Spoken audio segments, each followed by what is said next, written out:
The economic downturn hit hard, businesses collapsing one after another, and I, too, was swept away in the tide of unemployment. To shield my girlfriend from worry, I kept my silence, secretly sending out resumes in every direction. Through a friend's connection, I landed a temporary job at an auction house. 10 million, going once. 10 million, going twice. 10 million sold. Congratulations to bidder number 1203 on winning this diamond-encrusted necklace. Please wait a moment. Our staff will deliver the item to your private box immediately. This was a private auction, split between a main hall and exclusive boxes. I carried the tray and walked into the designated room. When I saw the woman seated in the center, my mind went blank with a deafening roar. That very morning, as I pretended to leave for work, she had clung to me, whining playfully that she didn't want me to go. She made silly faces to make me laugh and begged me to promise I'd make her soup when I got home. Less than a day had passed, and now she was nestled in the arms of another man. Well, Miss Yates, what a grand gesture. Sparing no expense to make a handsome man smile. Surely that deserves a celebratory kiss. That's right. Kiss him, the people around them chanted. A faint smile played on Alara's lips. She reached out, pulled the man's head towards her, tilted her face up, and kissed him. Her movements were practiced and confident, a world away from the timid, insecure girl who clung to me, terrified I would leave her.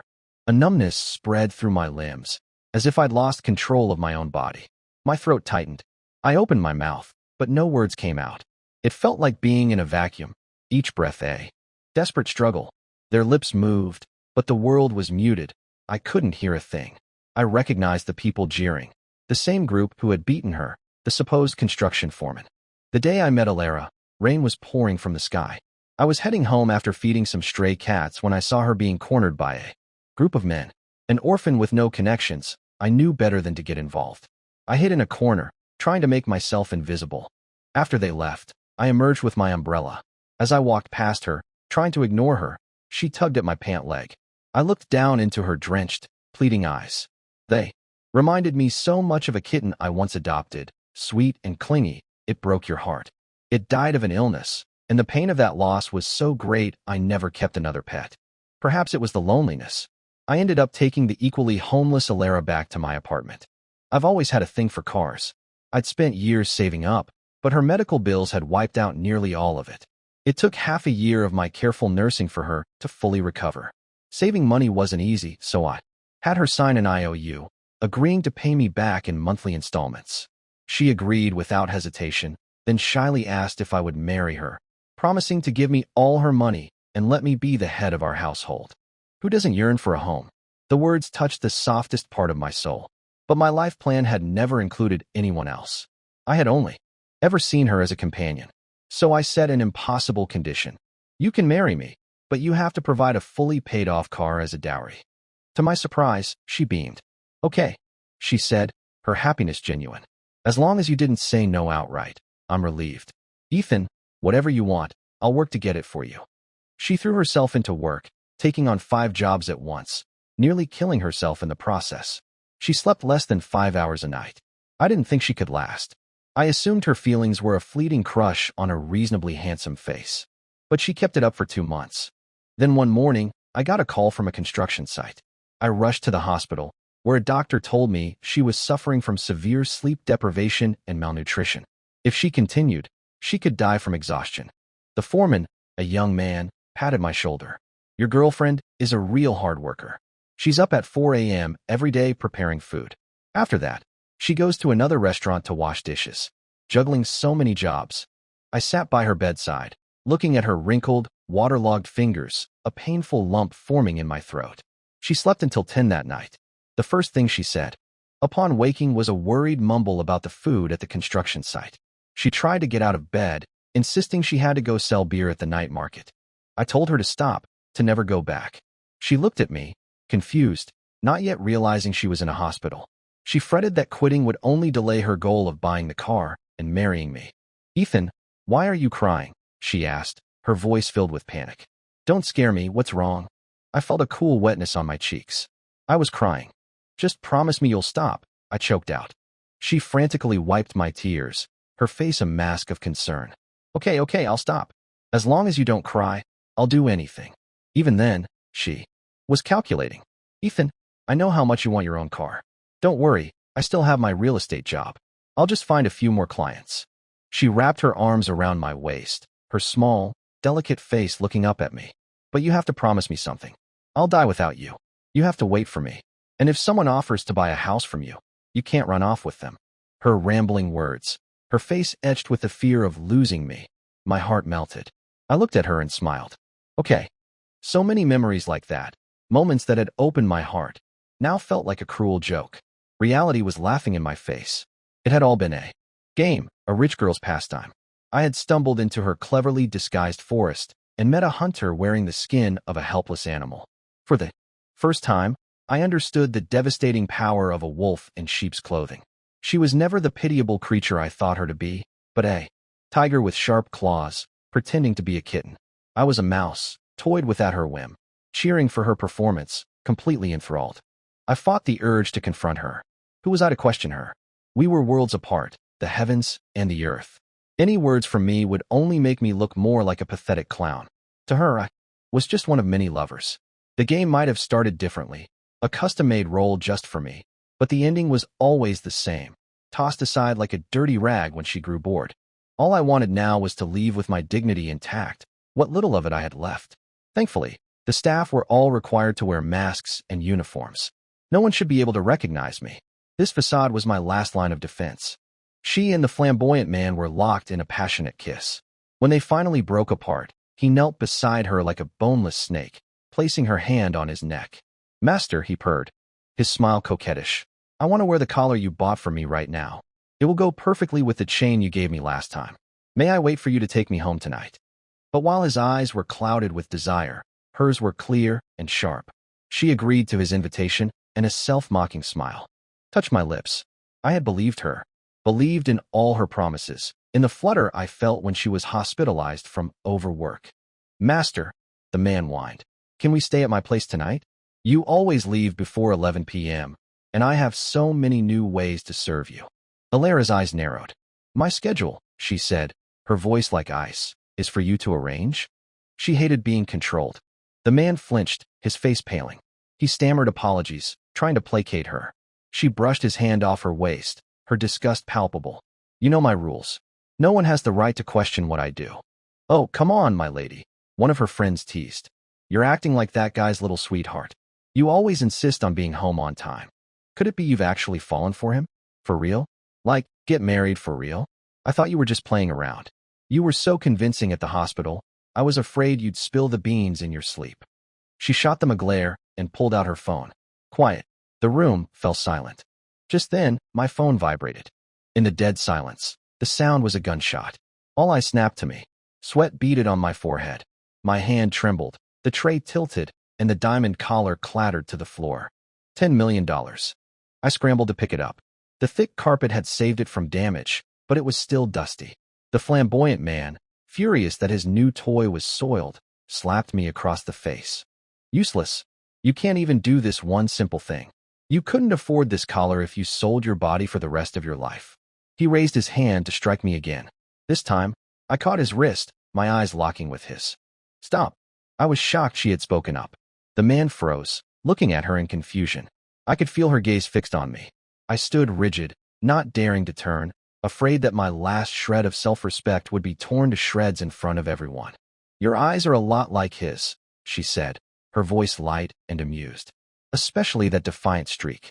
But he doesn't wear makeup. That's where you differ. Just wash the collar. Forget the rest. The man, though resentful, obeyed. I silently muted my phone. The others in the room were stunned. They knew Alara's temper. She was known for being vengeful. Normally, a servant who made such a mistake would have been dealt with severely. She dialed my number over and over, her expression growing darker with each unanswered call. Just as I thought she would leave to check on me, she tossed her phone aside and picked up her wine glass. I'm not going out with you all tonight. I'll be leaving soon. Master, but you promised you were coming to my place, the man pleaded, his voice laced with disappointment. He knew that whenever Ethan was involved, he was the one who was cast aside.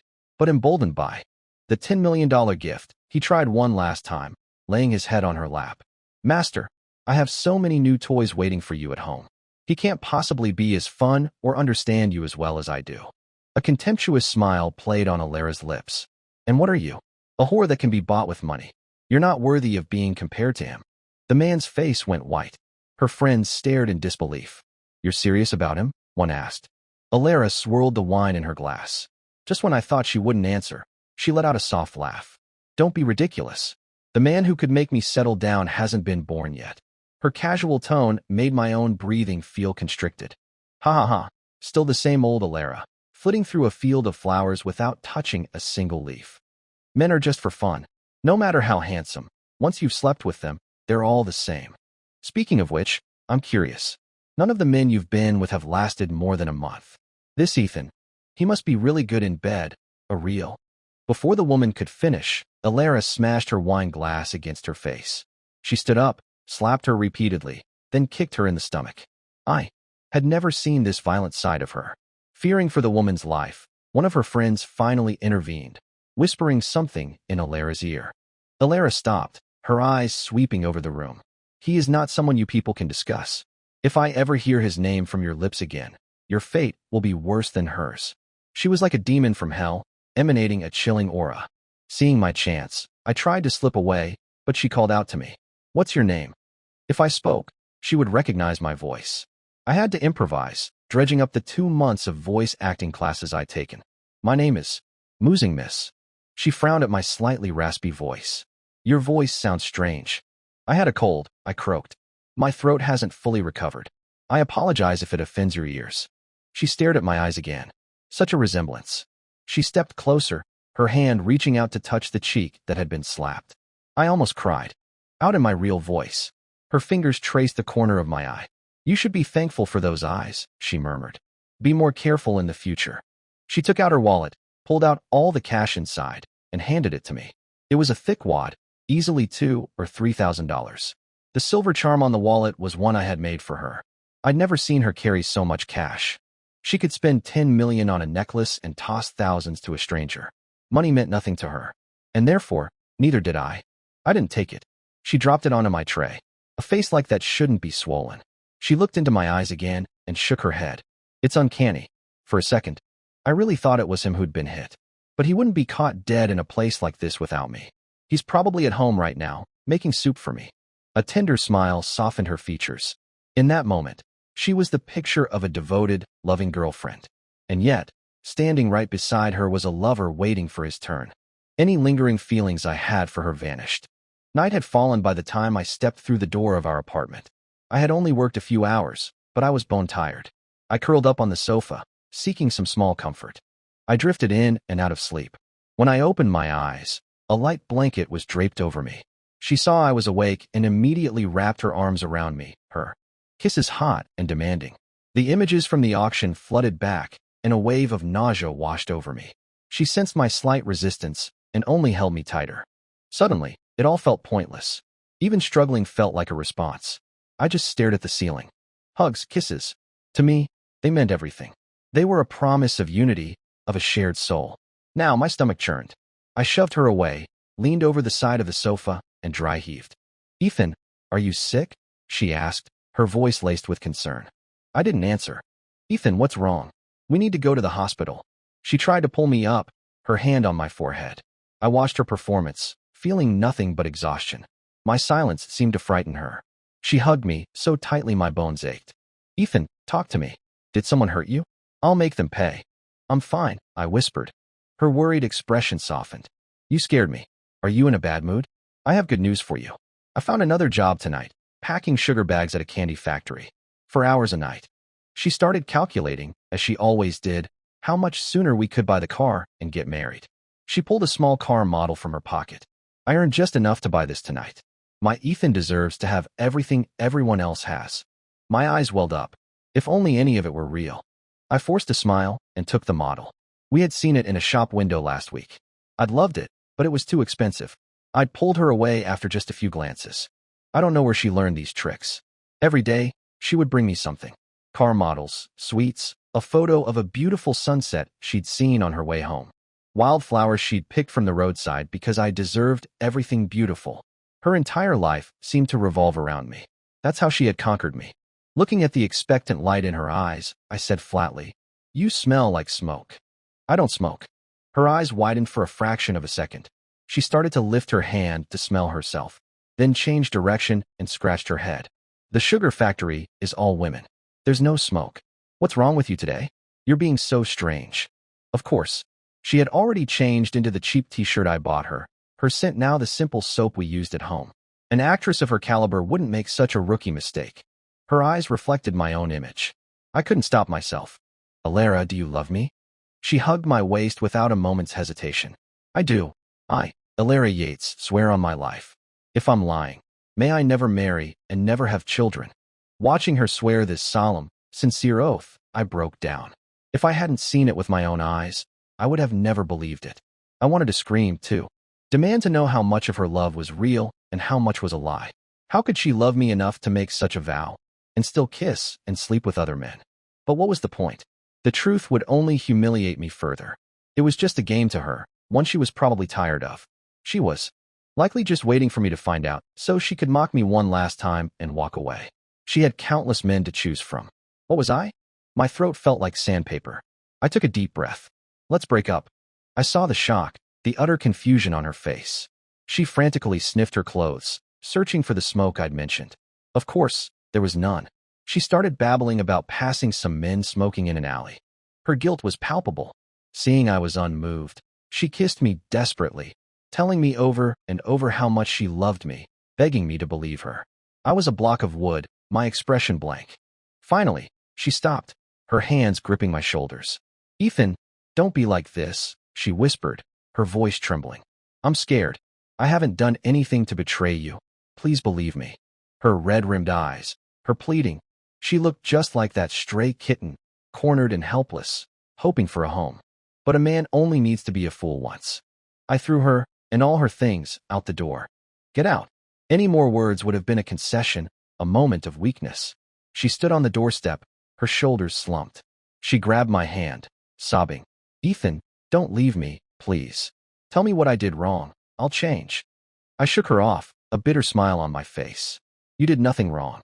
The fault is mine, for being blind." I slammed the door shut. As if on cue, the heavens opened up. Through the screen, I saw her wander aimlessly for a moment before stooping to pick up the little gifts she'd given me. The model, the matching rings, the wildflowers from yesterday. She appeared at the window, her voice hoarse. "Ethan, I'll go. Just let me keep these, please." Her pathetic state no longer stirred anything in me. I remained silent. She understood. She shook her head wildly and threw herself against the window. "Ethan, please, don't leave me. Please." I pulled the blinds and lay down on my bed, staring at the ceiling. Her choked sobs mixed with the sound of the rain, and I drifted into a restless sleep. The sound of an ambulance woke me the next morning. She had slept on the doorstep all night and had been found by a neighbor, unconscious with a high fever. I watched her being loaded into the ambulance. I didn't follow. We were parallel lines, and it was time we each went our own way. I blocked all her contact information, terminated my lease, and moved. I would pretend none of it had ever happened. But that was just wishful thinking. With major companies downsizing, I couldn't find a suitable job. To make ends meet, I started working at a dessert shop. I loved sweets, and for the first time in a long time, I felt happy. One afternoon, while packing an order, I saw her. My high school crush, Clara Song. She had always been number one in our class. I was perpetually number two. My affection for her wasn't just because she was smart or beautiful. She had saved my life. Bullying existed even in our prestigious high school. A group of underachievers used to target me because my name was always right after hers on the ranking lists. They accused me of having designs on their goddess. An orphan like me, they figured, could be beaten to death without anyone caring. They had me surrounded, kicking me. I was already imagining my vengeful ghost haunting them when she appeared, like an angel. I don't know what she did, but the lead bully never bothered me again. It was a small thing for her, but it meant everything to me. After graduation, I secretly slipped an unsigned love letter into her bag, asking her to meet me at the cinema the next day at noon. I was the first one there when the mall opened. I waited until the next morning. She never came. I assumed it was her silent rejection. Years later, she was here, with a little boy who looked just like her. She didn't seem to recognize me. Just as I was about to say something, a man walked in and put his arm around her shoulder. He quickly ordered, complaining that she was late for a family gathering. My heart sank. I watched their happy little family leave and went back to work. A shadow fell over me. I looked up. It was Alara. Ethan, you're good at hiding. She looked thinner, her usually perfect hair slightly disheveled. She grabbed my hand. Ethan. I looked up at the sound of the other voice. Clara? Had she recognized me? Before I could react, she took Alara's hand. Let go of him. You're hurting him. Alara's brow furrowed, her eyes darting between us, demanding to know our relationship. I didn't want any more drama. I put my arm around Clara. It's exactly as it looks. She's my girlfriend. Alara scanned Clara from head to toe, her frown deepening. Ethan, are you with her for her money? I glanced at Clara and noticed for the first time that she was dressed in designer brands. The watch on her wrist was one I'd seen in a magazine, worth millions. I snuggled closer to Clara. Whatever the reason, I saved your life once. The least you can do is not interfere with mine. Clara, though confused, played along. Alara's eyes filled with hurt and despair. I was blind, she whispered, to think you were different. Her anger suddenly gave way to a wild laugh, a single tear tracing a path down her cheek. Fine. Just fine, Ethan. You're a better actor than I thought. Leaving me for money, is that it?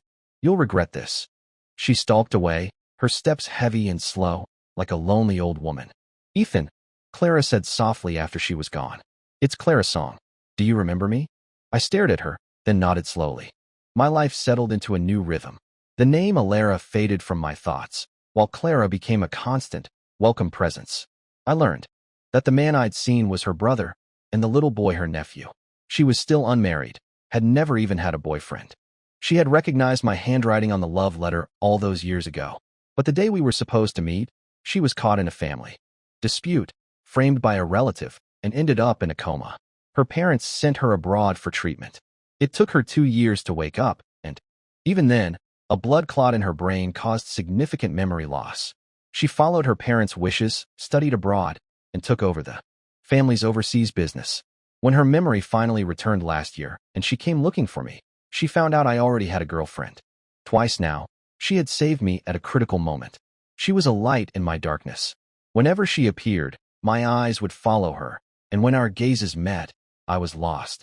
The confession I had prepared all those years ago was stolen from my lips by her. Ethan, I like you. Will you be my boyfriend? I had waited a lifetime to hear those words. I looked into her tender eyes and thought about the cruelty of fate. I was no longer that innocent boy. The word yes was caught in my throat. I couldn't taint her pure, ardent love with my broken self. She understood my silence. It's been a long time, she said with a warm smile.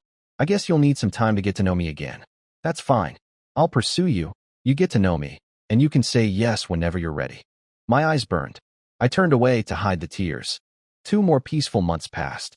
I saw Alara's name in magazines, a new handsome man on her arm every week.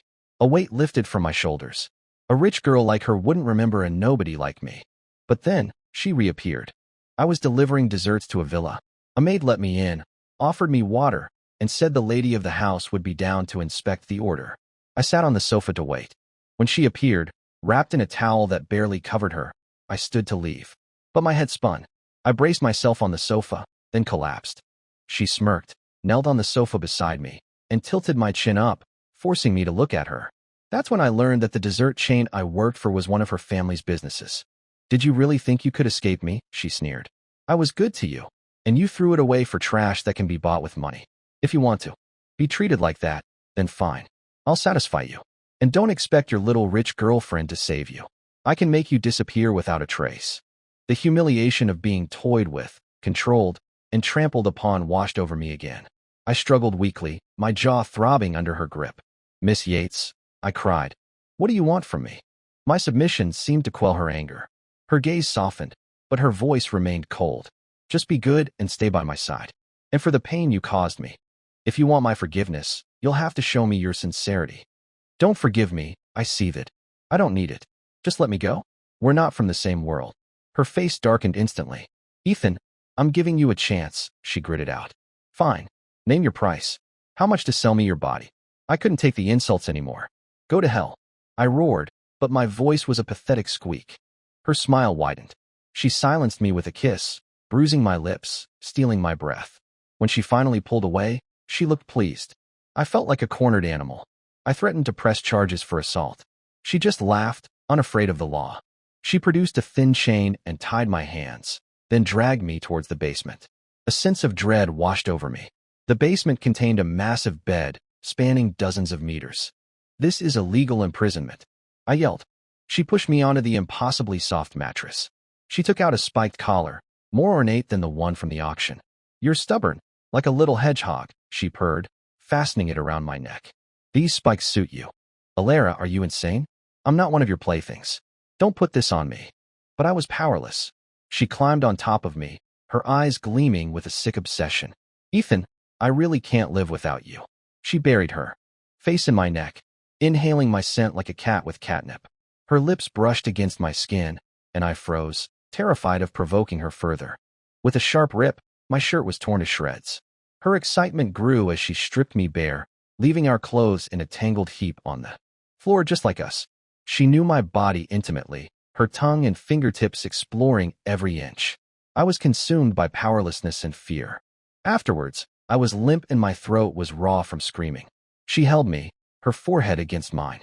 I tried to headbutt her, but she dodged, a predatory glint in her eye. "Ethan, I like good boys. Since you insist on being so cheap, I'll just have to fuck you until you learn to behave."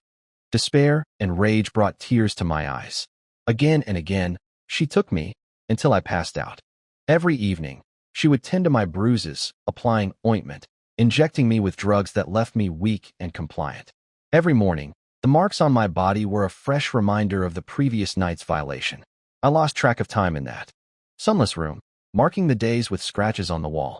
I lost my appetite, vomiting everything I ate. A doctor she brought in said it was due to emotional distress. Seeing her dark expression at the news brought me a sliver of satisfaction. For a few nights, she didn't touch me. I began to relax, to eat again. Then one day, she came home early and held me. I instinctively tried to push her away. "Ethan, stop fighting it," she sighed, pinning me down. "You want money, I'll give you money. You want love, I love you. Just be obedient, and we can be like we were before." I looked at her in disbelief and laughed coldly. "Alara, what right do you have to speak of love? Remember the staff member at the auction, the one whose eyes you said looked like mine? Do you want me to put on makeup for you?" I saw the shock in her eyes and laughed again, a raw, painful sound. "Surprised? How many men have you kissed with that mouth? You defile the very word love. The thought of you kissing him, then coming to kiss me. It makes me sick." She looked down, her expression hidden. After a moment, she held me from behind, her head buried in my neck. "Ethan, they were just for fun. You're the only man I've ever loved. I can give you anything, except marriage. I have to marry someone else next month, for business. But I promise, after I have the child, it will only be you." I turned to face her.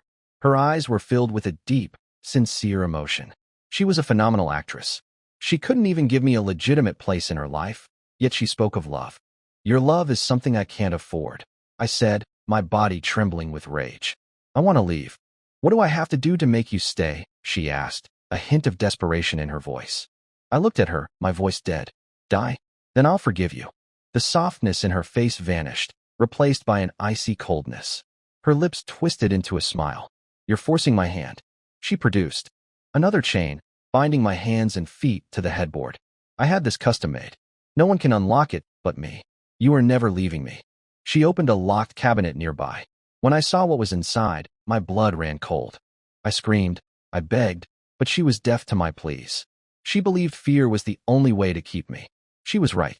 I was terrified, and I hated her more than ever. She came every night at 9. The approaching hour would send my body into uncontrollable tremors. I searched for a key every chance I got, but found nothing. The marks on the wall were nearing 50. I gave myself 2 more days. If I couldn't escape, I would end it. On the final day, after she left, I made the last scratch on the wall. I took out a shard of porcelain I had hidden from a broken bowl and drew it across my wrist. When I opened my eyes again, the sharp smell of antiseptic filled my nose. "Ethan, you're finally awake." A figure came into focus. "Clara," I whispered. Her face broke into a radiant smile. "It's me." Doctors rushed in. It was a week before I was discharged. I never saw Alara again. Clara had solved the problem. For the 3rd time, I sat in her sunny living room, grateful but ready to leave. I had imposed on her for a month. "Ethan," she said, her voice gentle. Can you give me a chance to take care of you? Aren't you disgusted by me? I asked, my voice barely a whisper. You're not dirty, she said fiercely. You're wonderful. You're the victim, Ethan. Forget the past. Let's face the future together. I wanted to say yes. But then my eyes fell on the clock on the table, its hands pointing to 9. The memories flooded back, and my body began to shake. Ethan, what's wrong? Clara rushed to my side. Her touch sent a jolt of panic through me, and I leaped away. She backed away, her hands up, trying to soothe me. It's okay, Ethan. No one can hurt you here. The warm sunlight, so different from the cold basement, gradually calmed me. I looked at her worried face. I was always a mess in front of her. She was perfect. I couldn't taint her. I owed her too much already. I refused. Again, she smiled her warm, patient smile. A year passed. The 9 o'clock tremors that I thought would haunt me for life faded away under her gentle care. With her help, I saved enough to open my own dessert shop. I moved into my own apartment, but she still found an excuse to visit every night at 8:30, a silent guardian watching over me. We fell into a relationship as naturally as breathing. I thought her parents would object, but she had already handled everything. I knelt on one knee, a ring in my hand, just as I had fantasized in high school. She extended her hand, and I slipped the ring on her finger. Alara tried to contact me once, but Clara's family was too powerful for her to challenge. The next time I heard her name was when I read her obituary. Her parents gave me a letter she had left for me. It contained a single sentence. Can you forgive me now? If there is a next life, let's be together again. I never thought she would actually take her own life. But even in death, I could not forgive her. My next life, and this one, belong only to Clara.